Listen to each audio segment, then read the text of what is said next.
From my point of view, an international order is not destroyed because of the actions of the powerful nations. An international order is destroyed because the rest of the actors of the international community normalize or legitimize the new actions and completely forget about this bedrock principle.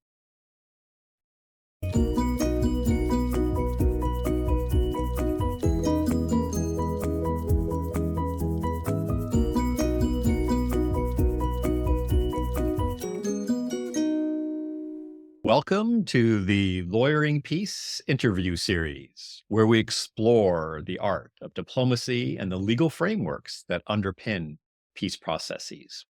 You are listening to our special series focused on peace negotiations and peace building in Ukraine. Join us as we hear from prominent figures who have played pivotal roles as lawyers, diplomats, negotiators in the quest for peace. I'm your host, Dr. Paul Williams, the founder and president of the Public International Law and Policy Group, and the Rebecca Grazier Professor of Law and International Relations at American University. Now, in recent months, there has been significant movement regarding negotiations to end Russia's war of aggression against Ukraine. With our guests, we explore some of the key issues and challenges that will arise during these negotiations and possible options for tackling them head on. You'll hear from Ukrainian and international experts on issues ranging from territorial integrity and post-conflict elections to negotiating security guarantees, justice, and reparations. Today, I'm delighted to welcome two close friends, Professor Elayne Whyte Gomez and Kushtrim Istrefi. Elayne is a member of PILPG's Circle of Former Ambassadors, and she is the former ambassador and permanent representative of Costa Rica to the United Nations. Elayne has 25 years of experience negotiating international agreements in nuclear disarmament, international security, and human rights.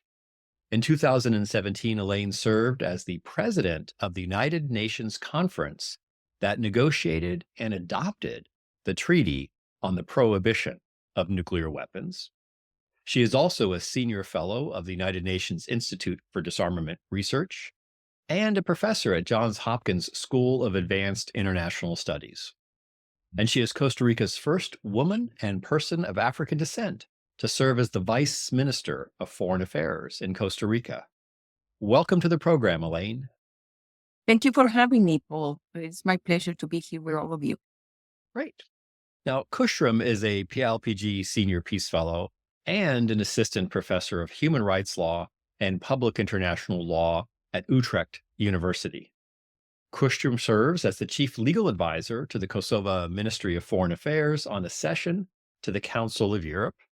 He has particular expertise in a wide range of topics, including the European Convention on Human Rights, statehood, and accession to international organizations. And as such, he is a substitute member of the Venice Commission. Kushtrim is a prolific writer and commentator on the crisis in Ukraine. Welcome to the program, Kushtrim. Thank you very much, Paul, for the kind invitation and introduction. A pleasure to be part of your podcast. Well, let's dive right into it. Talks to bring about an end to Russia's aggression in Ukraine have begun to gain momentum in recent weeks and months. The United States has solidified its role as a mediator, engaging in extensive shuttle diplomacy between Ukraine and Russia.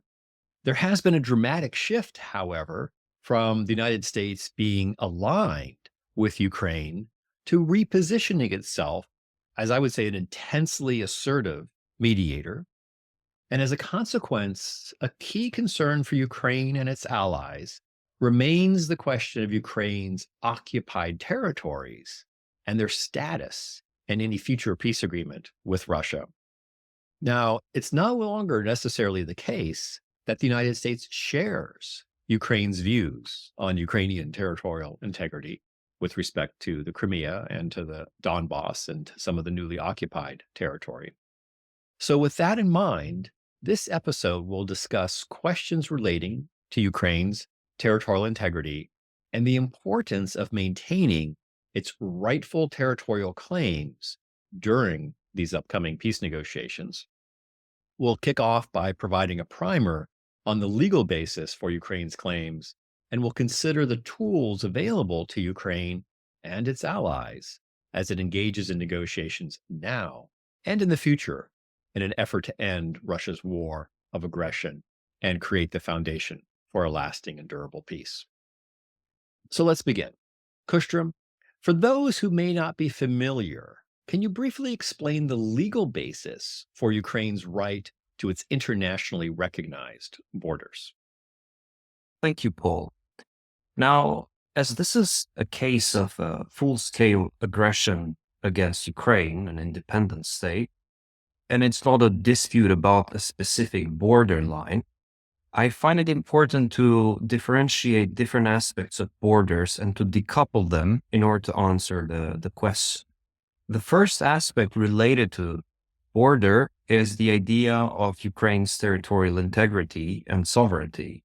And this is important in the context of this war because, as we know from the invasion of Crimea, but especially in 2022, Russia's claims were to occupy the entire country and take over Ukraine in a couple of days. So even though right now the discussion is a lot on what could be the borders, it's important to recall that from the standpoint of international law, this is a case of a full-scale invasion rather than a specific border dispute, which is normal in the context of border demarcation or delineation. So there are therefore these two different aspects of border. As regards territorial integrity, Ukraine is an internationally recognized state, uncontested state, and a member of the United Nations since the dissolution of USSR in 1991. Ukraine, as an independent state, was able to rely on the principle of international law, of the principle of uti possidetis juris, which recognizes that independent states continue the administrative boundaries or inherit the administrative boundaries that existed at the time of independence. And in that case, Ukraine's borders within the Soviet Union included also Crimea and other currently occupied territories. It's also important to recall in this context that prior to invasion, both of Crimea and the aggression in 2022, Russia had recognized territorial integrity of Ukraine.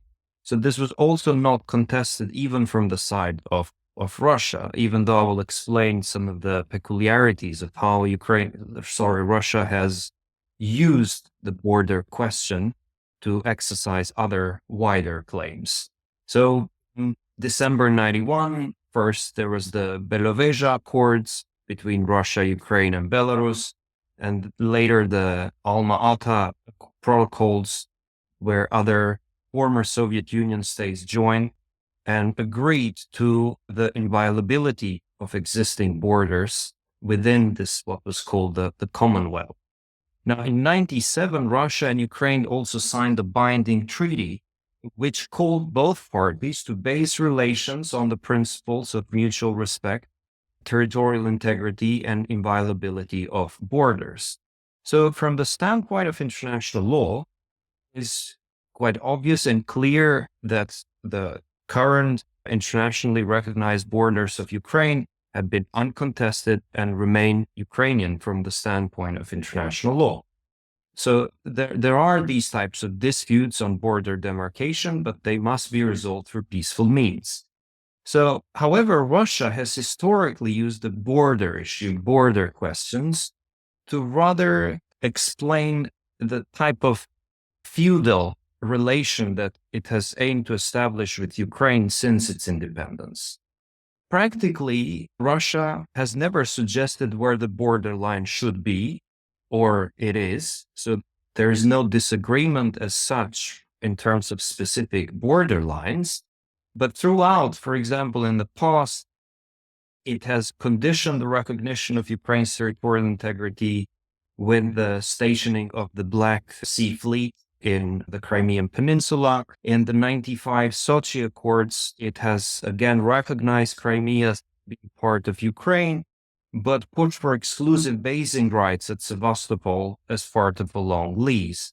And throughout history has used every agreement in sort of tandem with instruments such as energy, trade, or military presence undermine Ukraine's territorial integrity. So to conclude, while Ukraine is an uncontested state with internationally recognized borders, ever since the dissolution of USSR, Russia has practically aimed to establish Ukraine's dependence, that is, that of a type of a vassalage, where it can continue to exist as an independent state only if it continues to be entirely dependent on Russia.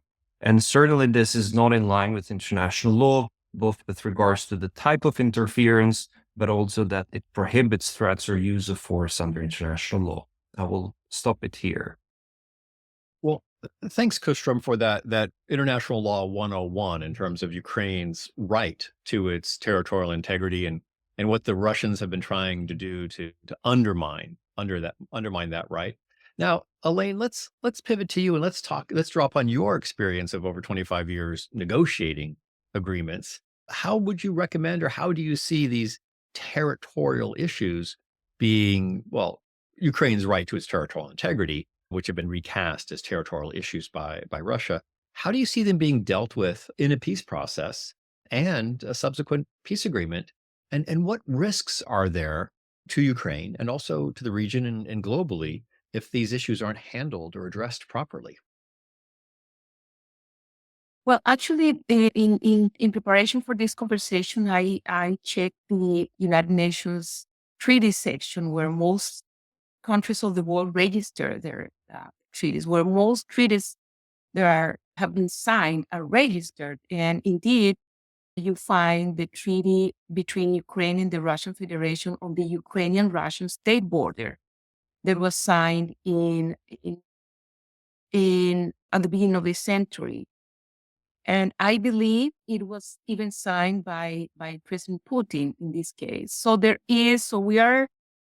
point of departure is that besides all the information that she was sharing with us, there is a treaty. There is an international treaty that establishes, right, this border. It entered into force. It's registered at the United Nations. So that is number one aspect to have into consideration. The second aspect is that indeed the discussion about the negotiation of the end of this war doesn't happen in a vacuum. It obviously happens in the context of a geopolitical landscape, but it also happens in the context of what the international community has built as the shared framework for international relations. In this case, the reference and the understandings of international law regarding the respect of territorial integrity and the political independence of nations that actually is the bedrock of the international system. And this principle was enshrined in Article 2, Paragraph 4 of the United Nations Charter. Therefore, we have to be mindful of this strength that Ukrainian position in the negotiations is based on the recognition that the international community has recognized in several resolutions of the UN, the international recognized borders of Ukraine, and to several principles at the same time are subsequent after this recognition. First and foremost, as I said, the bedrock principle of the respect of territorial integrity and political independence of nations. Second, there is a group of, before this year, there were 7 resolutions about the territorial integrity of Ukraine. The first one was adopted in 2014, right after the invasion of Crimea. And so the international community has already recognized and supported the Ukrainian position of the necessity of respecting its territorial sovereignty the resolutions of the United Nations mostly have been adopted under titles of territorial integrity and aggression against Ukraine. And those resolutions include provisions such as the reaffirmation that no territorial acquisition resulting from the threat or the use of force shall be recognized as legal by the international community. This is very important. And also, the resolutions state that, and they actually request and demand that the Russian Federation immediately, completely, and unconditionally withdraw all of its military forces from the territory of Ukraine within its internationally recognized borders.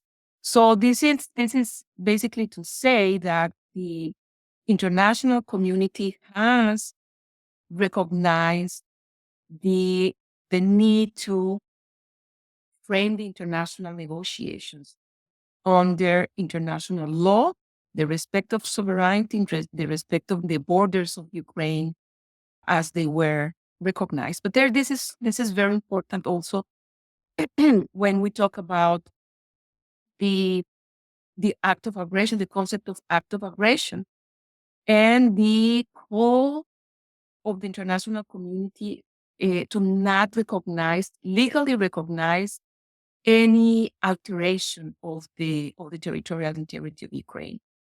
This is fundamental because actually there is the concept of aggression was operationalized and was adopted and agreed upon by consensus by the members of the United Nations in 1974. There is a resolution 3314 that defines the concept of aggression.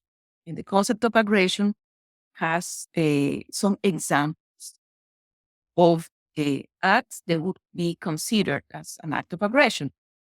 For instance, a full-scale invasion. That is obviously an act of aggression. So every time that we hear this expression of the full-scale invasion, of the act of aggression, we're not taking sides. We are actually using the terminology that was adopted by consensus by the international community. And just to cite a very basic historic fact, it was precisely the then Soviet Union who proposes around the year 1950 that the United Nations actually engaged in a process of defining the concept of aggression. And it took around 24 years to actually achieve that objective, but the negotiations of the text lasted for about 16 years. But the text that was adopted is very clear in the sense that a full-scale invasion is an act of aggression, and that, this is very important also, that an act of aggression, that any alteration of the territorial integrity of a nation that results from an act of aggression should not be recognized by the international community. Let us recall that this principle was also taken on board by the Vienna Convention of the Law of the Treaties. And it acknowledges Article 52 of the Vienna Convention of the Law of the Treaties very clearly establishes that any treaty that has been achieved through the force or the threat of use of force or any other act against the principles of the United Nations Charter is void in international law. That means the rest of the international community should recognize that treaty. This is relevant to our conversation because at the starting point, some people say that the initial position of Ukraine in the negotiations is a maximalist approach. It is not a maximalist approach if we consider that Ukraine is only complying with international law to request that the territorial integrity of Ukraine be recognized under the international recognized borders. Elayne, let's now build upon that. I'll turn the microphone back to Kushtrim, but with that sort of legal framework that Kushtrim had laid out and your explanation of how this principle of territorial integrity has been embedded throughout the United Nations, and how this notion of aggression can't be undertaken in order to acquire new territory. Moving into the peace talks, Kushtrim, how is it that Ukraine can preserve these principles of territorial integrity and non-recognition of territorial acquisition through the use of force, through aggression? How can Ukraine legally protect its claim to its territorial integrity in the face of negotiations where it's likely to be put on the table? Indeed, that is the challenging question, because there is, at least for right now, there is no doubt that these are occupied territories. It is unlawful what is taking place. However, of course, territories and anything basically in interstate relations can change through consent and through agreements. So now we are in a situation where Ukraine is unfortunately being pressurized, including by some of its, at least we could say, former allies, to consider different options when it comes to these occupied territories. And this is one of the big challenges for Ukraine on how to achieve peace, but at the same time preserve the territorial integrity of these occupied territories. So it's a very delicate situation, and I think one that Ukraine is very much aware of. But I think there are a number of things that Ukraine should aim to do while still being a realist and understanding that it will not be able to achieve what it should, at least according to international law. So Russia's aim is clear: to take over these occupied territories, whether through explicit or implicit wording in an agreement. And I must say, what I fear even more, and I haven't thought about this before the change of US administration, is the possibility of utilizing Security Council to adopt a resolution that might be unfavorable to Ukraine. And that could be particularly worrying because it would be legally binding and the consent of states is less relevant. And in a situation where peace is so essential, especially in order to reach a ceasefire and reduce the stop the human suffering, I wonder what could be then the position of France and UK to put back against possibly unfavorable Security Council resolution. So there is, let's say, in a peace agreement, at least you would expect parties to be more equal. But if a different forum like that is used, it may be even more challenging to predict what could be these terms. We have already seen an attempt at the UN with a resolution that would reshape the narrative of whether this is a war or not, whether there is aggression or not. So it was clear from the recent talks between US and Russia that they mentioned that they may use UN. And to me, that just made me think more of whether that's actually good or bad, given the current circumstances.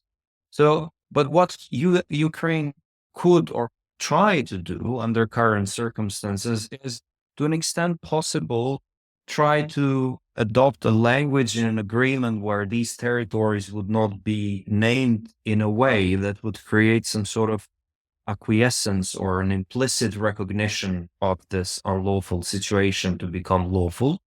And one of the issues there is the art of writing and language. So these territories should be considered either occupied or territories temporarily under Russian control, because the language of control would imply that there is a de facto rather than a de jure situation. So it does not imply lawfulness as such. So that could be done through language.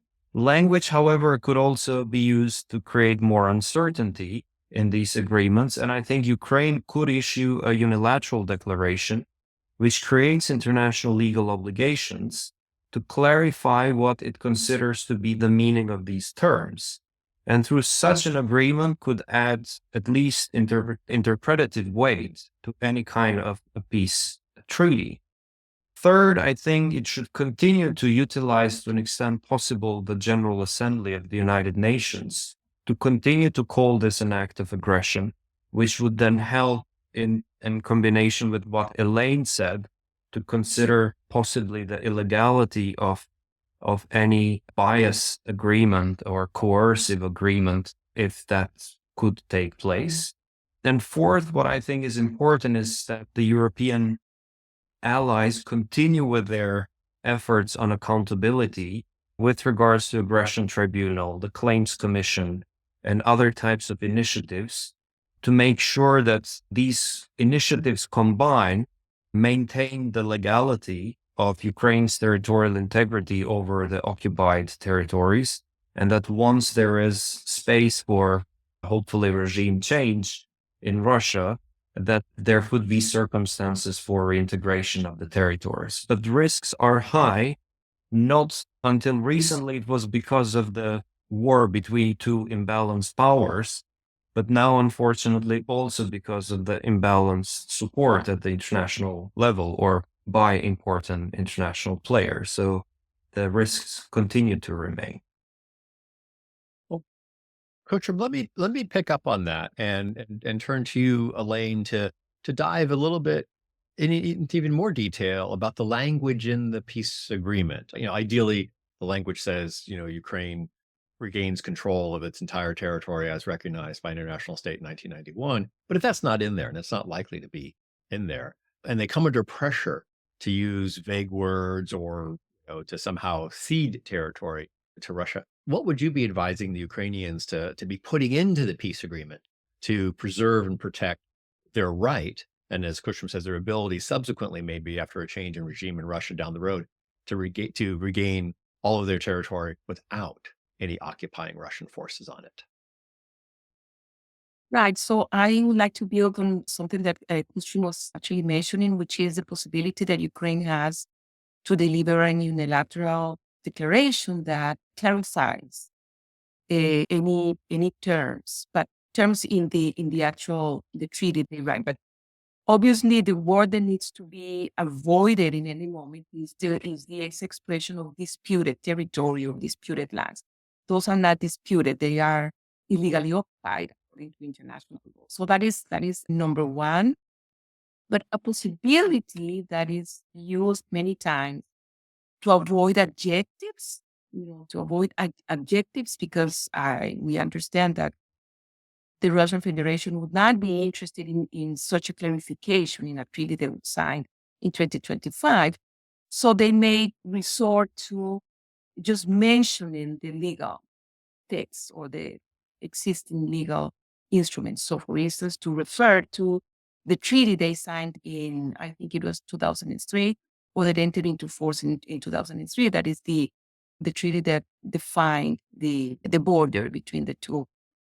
So they can mention those at that treaty, and they can also mention other instruments that Kushtrim was mentioning at the beginning that engage even third parties in expressing their respect of territorial integrity, and obviously to mention, to the extent possible, the United Nations resolution. Now, you have touched upon something that is very interesting regarding Security Council resolutions and General Assembly resolutions. And I would like to make some reference to that because actually it was obvious that the situation of Ukraine, according to the UN Charter, should have been dealt with at the Security Council the day after the invasion. But obviously it was not possible because Russia sits at the council and they were able to avoid and actually, if I'm not mistaken, those days Russia actually was the president of the council, right? So they're having control over the proceedings of the council. So part of what the international community has done to deal with the issue of veto is to adopt by other resolutions of the General Assembly or by changing the rules of procedure of the General Assembly. Every time that a veto is cast the Security Council, two things happen. One of them is that the country that places the veto has to come before the General Assembly to explain the reasons for the veto. That is very important in terms of accountability and transparency, but it has not actually stopped countries from exerting the veto power. But what the other aspect that happens that is very crucial is the fact that once a veto is cast, the General Assembly has to convene within the next 10 days a special session of the General Assembly to address the issue. So the fact that the issue of Ukraine, the invasion of Ukraine, was not dealt with at the Security Council, I think has come to the benefit of Ukraine, because the General Assembly has been addressing the issue of Ukraine since, as I said, since 2014, in a special session, ES1, the so-called Special Session 11, that has several resolutions, 7 resolutions, if I'm not mistaken, until this year. And this is when we have to think about this, to handle with special consideration the issue of the Security Council. So the United Nations, by means of the resolutions that have been adopted by the General Assembly, has already framed the situation in terms of the United Nations Charter. The resolution in this year, 3 resolutions were adopted by the UN. 2 resolutions were adopted by the General Assembly in February, in the same line as the text of the previous resolutions. One of them, the resolution that was presented by the United States, that didn't expressly mention the respect of the territorial integrity of Ukraine, was amended in the floor.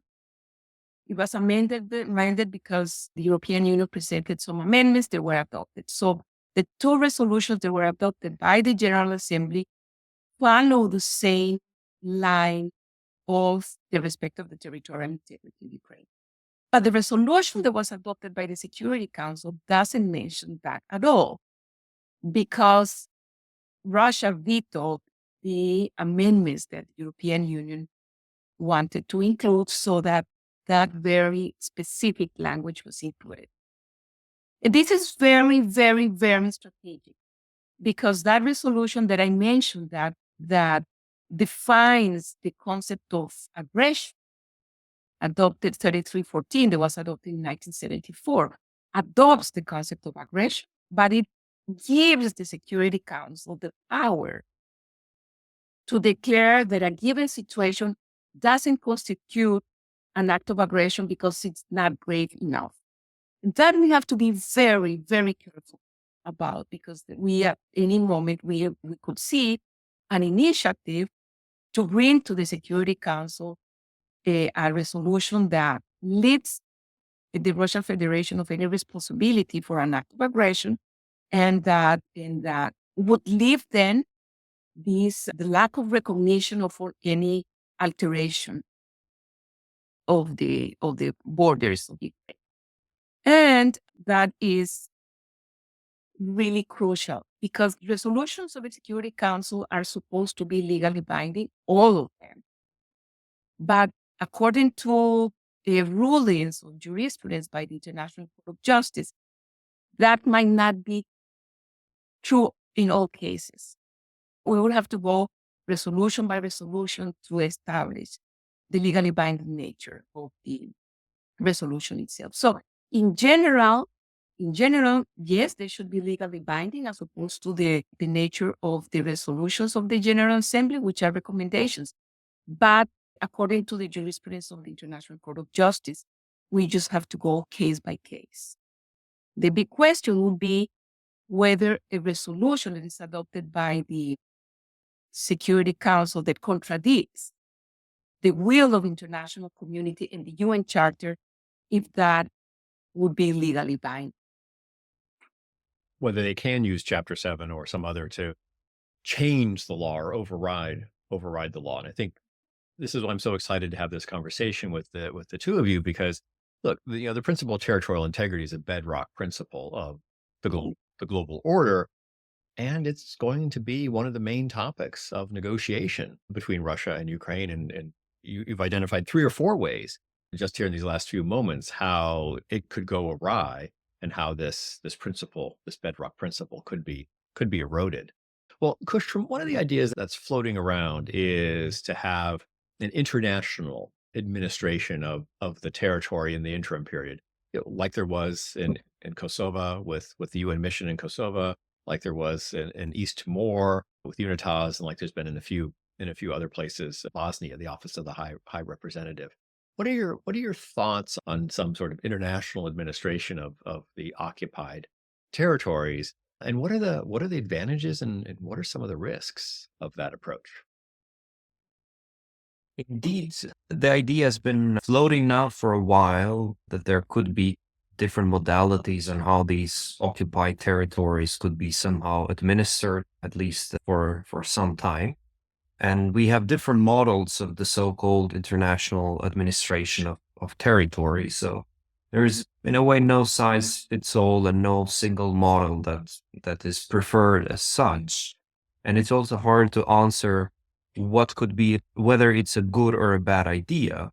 They all, to some extent, carry a degree of internationalization of these territories, and they can be administered indeed by a group of states or one or more international organizations. So there are different models out there that we could think of. They are different from the so-called models of technical assistance or other types of assistance where the mandate could be a lot more limited. ITAs, these international administration of territories, could be envisaged indeed as part of the agreement between Russia and Ukraine if both of them provide consent. Another way, which again goes back to my fear about Security Council being utilized for different means, is to actually establish it through Security Council, where again the issue of consent becomes less essential. Now, the pros and cons of setting up an international administration, it would, in my view, fully depend on the terms of the agreement. So how would they set up?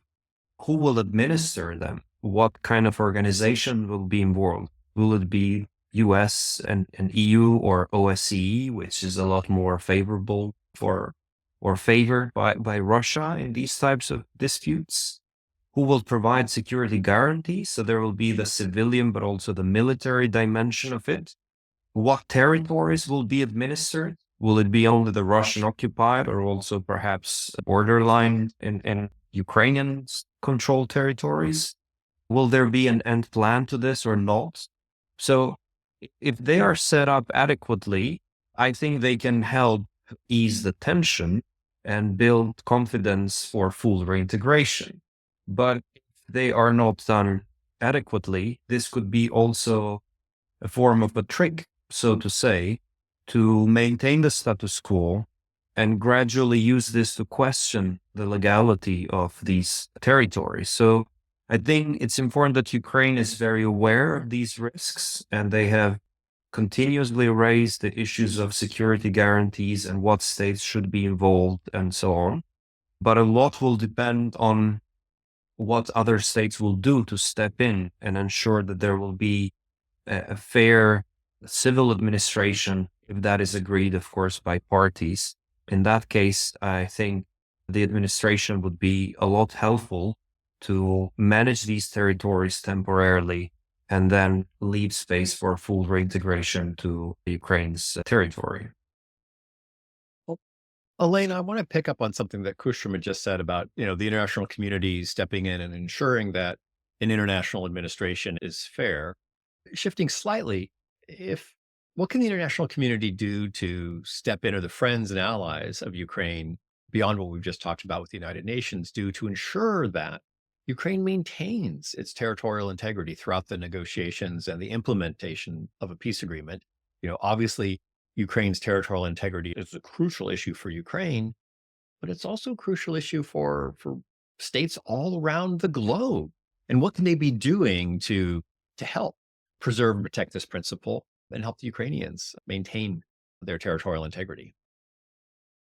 Well, yes, absolutely. I think it is a really strategic and crucial question that you are asking, because to start with, at least every single country that has voted yes, well, first of all, adopt every single country that was present at the General Assembly in 1974, when the resolution 3314 was adopted with the concept of aggression. At least those nations need to follow one of its fundamentals of these resolutions, the provisions, which is that there cannot be a legal recognition of any alteration of the territorial integrity of any state that has been achieved through an act of aggression. Then every single nation that has voted in favor of the resolutions that the General Assembly has adopted on the Ukrainian issue since 2014, every single nation that have voted yes needs to at least to keep the coherence, not acknowledge any new situation regarding these illegally occupied territories. So there is not only a potential action, but there is also a responsibility that they have to not to acknowledge the situation. And then we have to remember that the General Assembly, which is ruled by the rule of majority, can also have the issue of Ukraine in its agenda, let's say at perpetuum, as long as Ukraine continues to put resolutions on the table, and as long as nations actually decide to uphold not only the principle, which is the bedrock of the international system of the respect of territorial integrity and political independence, but also to uphold their own voting, their own statements and their own positions that they have expressed through a voting machine and the records of voting that each nation has casted at the United Nations. So I think that is number one. The number one action is to follow through their positions and their votes that they have already casted at the UN.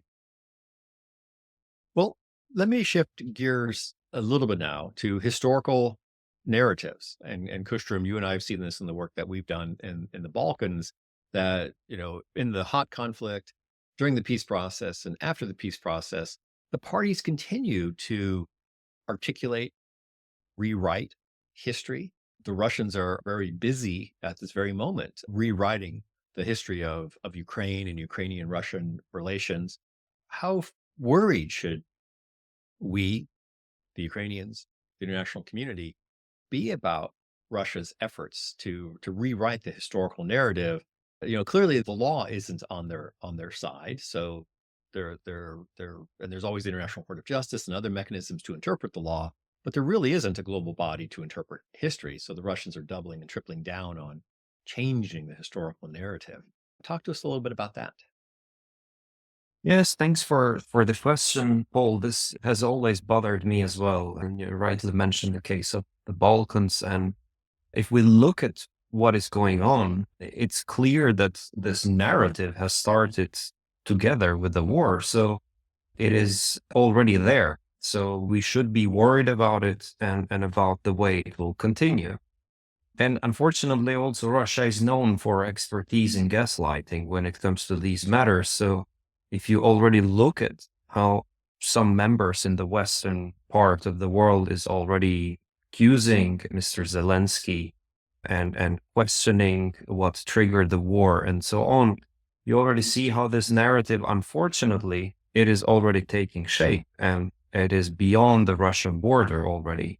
So I think this is something really to worry about, how they are distorting facts and how they will contribute to this further. So Russia has already argued that its existence is a threat, and that's why it is involved in this war, without really determining what is that threat and from whom it is coming from.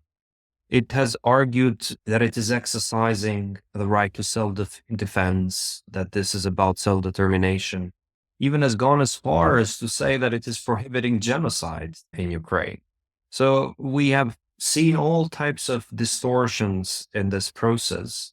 And the very fact that you can't use the word war, that there is some sort of special operation, is part of that narrative.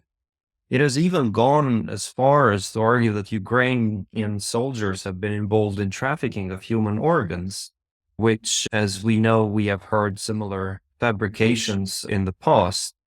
Now, I think with the passage of time, we have seen how these fabrications may actually at times work.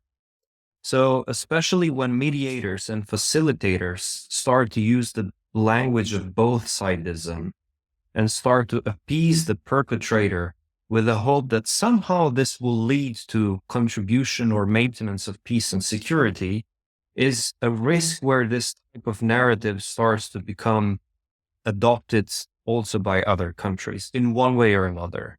We have witnessed part of this already in the Balkans, and something that worries me a lot. And now, especially as we live in the age of disinformation, and people, of course, are prone to ignore part of history with the passage of time, it is expected that Russia will continue to invest in this narrative by producing movies or financing movies from the West. There has been already a big debate here in the Netherlands of a showing of a documentary, Russians at War, which is kind of suggested to portray a balanced view, but many argue, especially from Ukraine, that this is a more sophisticated form of distortion of narrative.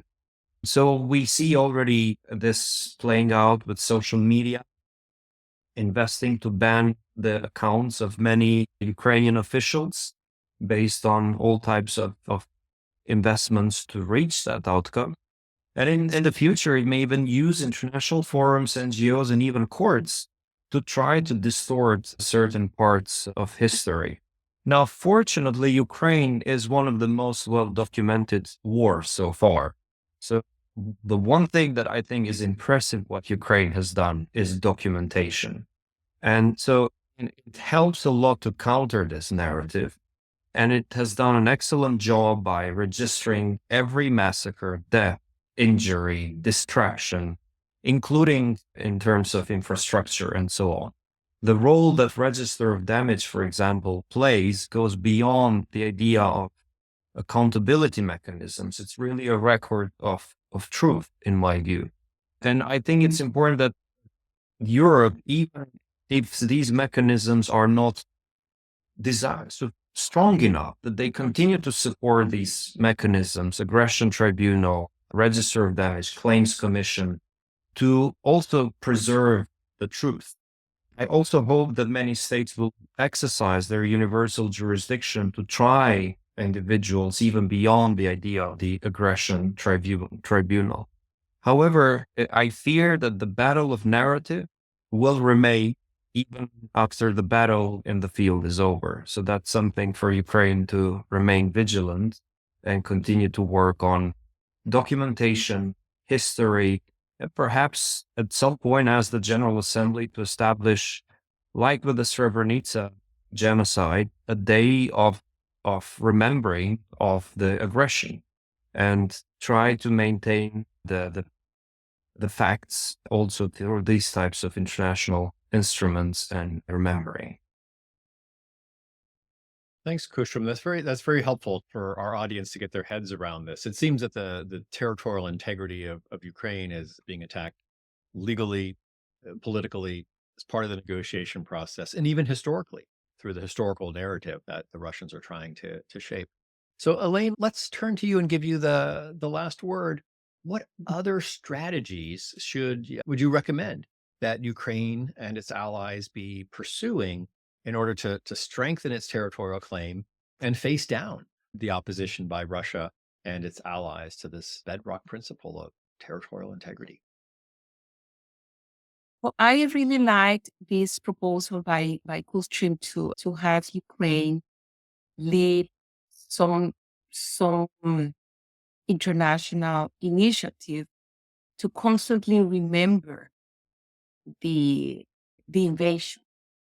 And it is very important because, from my point of view, an international order is not destroyed because of the actions of the powerful nations. An international order is destroyed because the rest of the actors of the international community normalize or legitimize the new actions and completely forget about this bedrock principle. I think that is one of the reasons why we have had conversations about this before. It has to be of concern for even the international analysts. There are, as I said, many analysts are now talking about the end of the war and the negotiations, basically from two perspectives, either from the military situation on the ground and all the analysis that can be derived from the military situation, or you see the analysis of the end of the war from the perspective of the theory of negotiation. And many times they use the word disputed territories, and that is incorrect. So I think it is important that Ukraine develops an important strategy of outreach to the commentators and analysts that at least the most influential ones in the world, that we know who they are and what channels they use, the TV programs, comments, podcasts, and actually state the facts, then the words and the meaning of the words, why it is not correct to say disputed territories, why they are not disputed, why they are illegally occupied.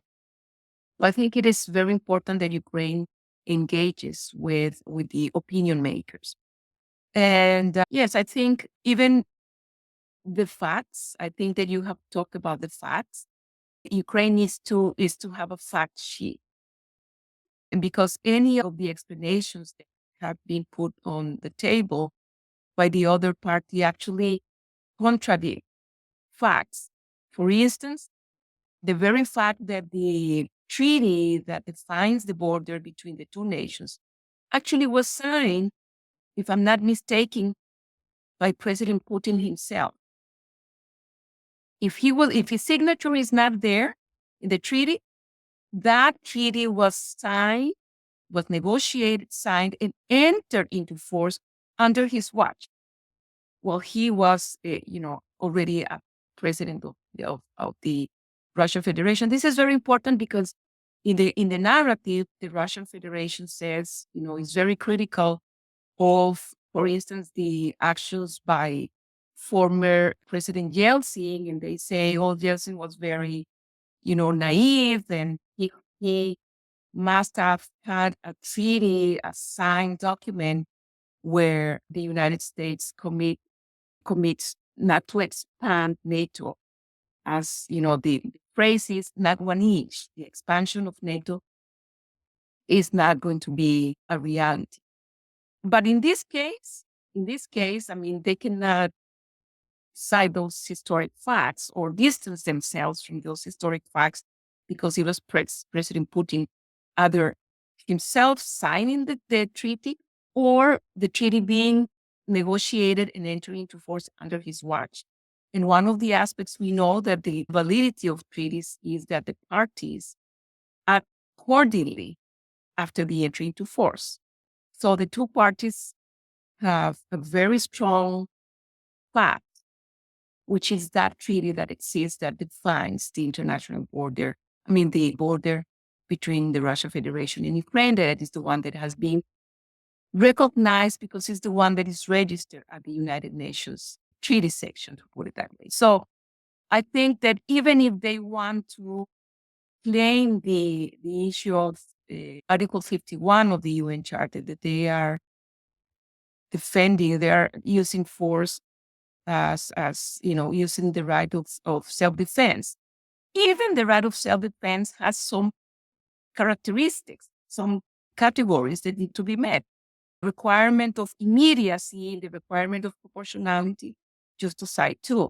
That means if that had been the case, that Russia was using the force to defend its territory, there is also proportionality and there's also immediacy. They could have used force to defend itself, then stop the use of force, and not to have a continued use of force and even an invasion. So there are many facts that need to be put on the ground, put on paper, on a fact sheet that needs to be circulated by Ukraine and to try to have this information also be very central to the opinion makers in the global public square.